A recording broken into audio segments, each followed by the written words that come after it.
Hi, my name is Alex Rickel, and today I will be reading On Having a Correct Understanding of Nationalism by Jong, Talk to the Senior Officials of the Central Committee of the Workers' Party of Korea, February 26 and 28, Juche 91, 2002. If you find this recording useful, it would mean a lot to me if you would leave a like and potentially subscribe for future audio recordings and other pro-America, pro-growth content. Additionally, I will be providing my own thoughts at the end of this recording for anyone who is interested in my motives for picking to read and record this forever relevant work by Comrade Jong. With that being said, I hope you enjoy. It is important to have a correct understanding of nationalism. Only when they have such an understanding can people achieve national unity, champion the interests of the nation, and contribute to the shaping of its destiny. Nationalism came into being as an ideology for defending the interests of a nation in the course of the latter's formation and development. Although nations differ from one another in the period of their formation, every nation is a social community which has been formed and consolidated historically on the basis of a common kinship, descent, language, residential area, and culture, and is composed of various classes and strata. There is no person in any country or in any society who exists outside his or her nation, separate from it. Every person belongs to a class or stratum, and at the same time to a nation, endowing that person with both a national and a class character. Class character and national character and the demands of classes and nation are inseparable from each other. As a matter of fact, the classes and strata of a nation entertain different demands and interests owing to their different social and economic functions. However, all the members of a nation have the same stake in championing the independence and character of the nation and attaining national prosperity without distinction of the interests of their classes and strata. This is because the destiny of a nation is precisely the destiny of its individual members.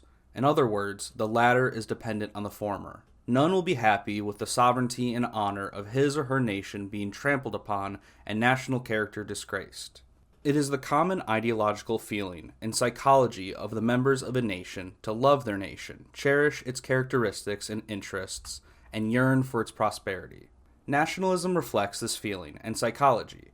In other words, nationalism is an ideology that advocates love for the nation and defense of its interests.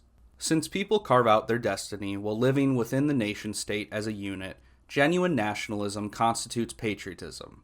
The progressive nature of nationalism lies in the fact that it is a patriotic ideology which advocates the defense of national interests. Nationalism emerged as a progressive idea along with the formation and development of each nation. However, it was understood in the past as an ideology that defends bourgeois interests. It is true that in the days of the nationalist movement against feudalism, the newly emergent bourgeoisie, upholding the banner of nationalism, stood in the van of the movement. At that time, the interests of both the masses of the people and the newly emergent bourgeoisie were basically coincident in their struggle against feudalism. Therefore, the banner of nationalism seemed to reflect the common interests of the nation. As capitalism developed and the bourgeoisie became the reactionary ruling class after victorious bourgeois revolutions in various countries, nationalism was used as a means of defending the interests of the bourgeois class. The bourgeoisie disguised their class interests as national interests and used nationalism as an ideological instrument for solidifying their class domination. This led nationalism to be understood among the people as a bourgeois ideology that runs counter to the national interests. We should distinguish clearly between true nationalism that loves the nation and defends its interests, and bourgeois nationalism that advocates the interests of the bourgeois class. Bourgeois nationalism reveals itself as national egoism, national exclusivism, and big power chauvinism in the relationship between countries and nations. It is reactionary in that it creates antagonism and disagreement between countries and nations, and checks the development of friendly relations between the various peoples of the world. The original revolutionary theory of the working class failed to give a correct explanation of nationalism. It paid major attention to strengthening the international unity and solidarity of the working class all over the world. The fundamental problem in the then socialist movement failing to pay due attention to the national problem. It went so far as to regard nationalism as an anti-socialist ideological trend, because bourgeois nationalism was doing great harm to the socialist movement. This is why progressive people in the past rejected nationalism, considering it incompatible with communism. It is wrong to view communism as incompatible with nationalism. Communism does not advocate only the interests of the working class.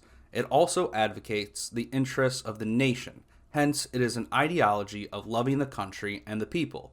Nationalism is also an ideology of loving the country and the people, as it defends the interests of the country and the nation. Love of the country and the people is an ideological emotion common to communism and nationalism. Herein lies the ideological basis on which they can ally with one another.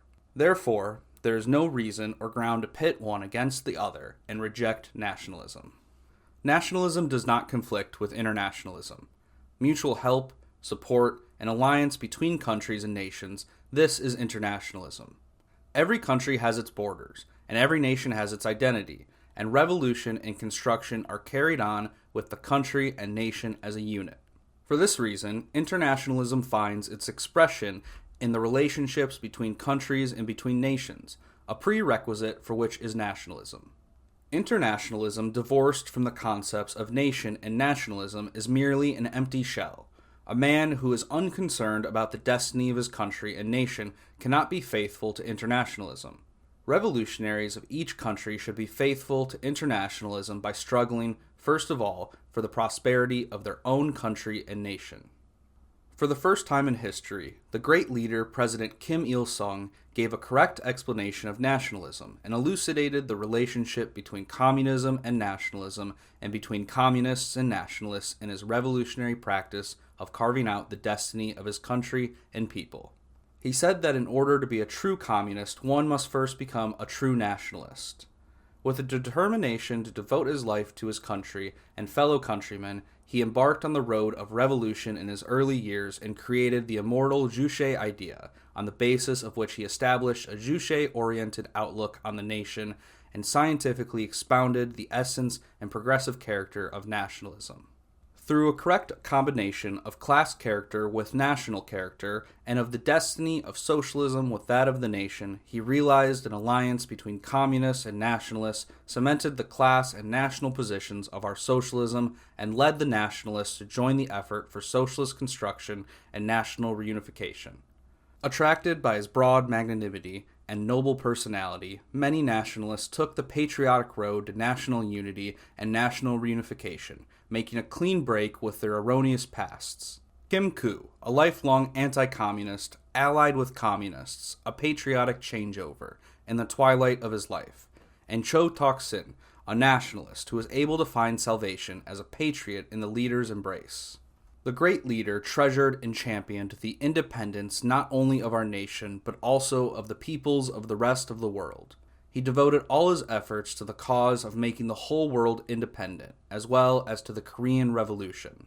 We can say that there has been no man in the world as great as him, who devoted his whole life to the nation's independence and prosperity, and a bright future for mankind. He was the most steadfast communist and, at the same time, a peerless patriot, true nationalist, and paragon among internationalists.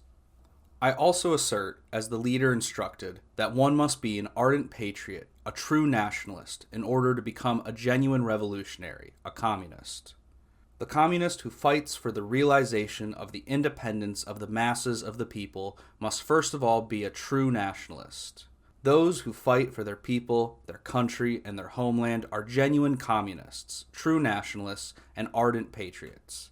Those who do not love their own parents, brothers, and sisters cannot love their country and compatriots. Likewise, those who do not love their homeland and people cannot become communists. We are inheriting with fidelity the great leader's noble idea of loving the country, the nation, and the people, and making every effort to rally all the sections of the nation by dint of all-embracing politics, and lead them to the road of patriotism. It is not communists, but imperialists who oppose nationalism and place obstacles in the way of the independent development of nations at present. The imperialists are maneuvering cunningly to realize their dominationist ambitions on the plea of globalization and integration.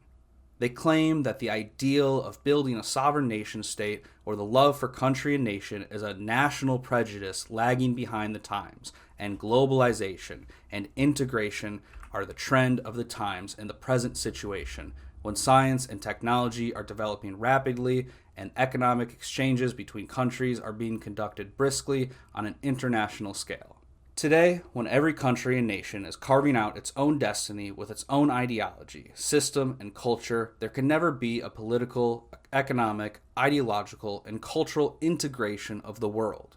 The maneuvers of the U.S. imperialists for globalization and integration are aimed at turning the world into what they call a free and democratic world styled after the United States, and thus bringing all countries and nations under their domination and subordination.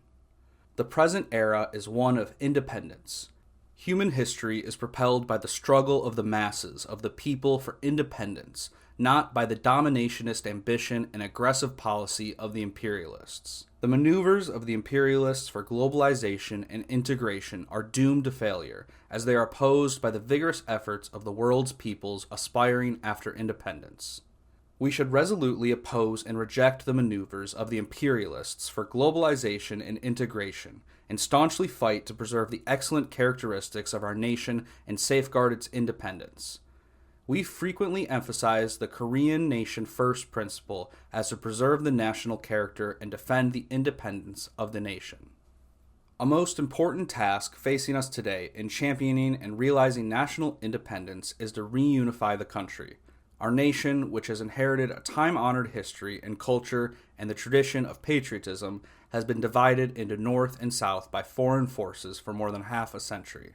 The division of the territory and the nation is blocking the way for the nation's concerted development and inflicting untold misery and hardship upon it. National reunification is not only a vital demand of our people, but also the unanimous will and aspiration of the entire nation. The historical Pyongyang meeting and the June 15 North-South Joint Declaration ushered in a new era of great national unity and independent reunification. The North-South Joint Declaration stipulates all the principles and ways for solving the problems arising in reunifying the country independently by the united efforts of our own nation.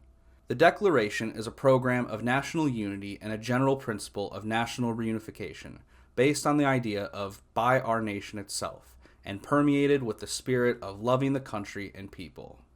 The substantial guarantee for independence, peace, and national reunification lies in supporting and thoroughly carrying out the Declaration.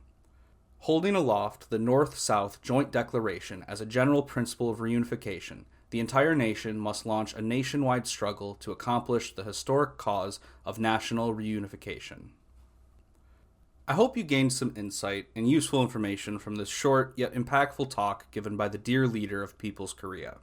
His words will remain relevant as long as the struggle against imperialism rages on, and in spite of what the nihilistic and pro-degrowth leftists of America will say, the United States is a civilizational state in development with a distinct and grounded heritage, culture, tradition, and identity.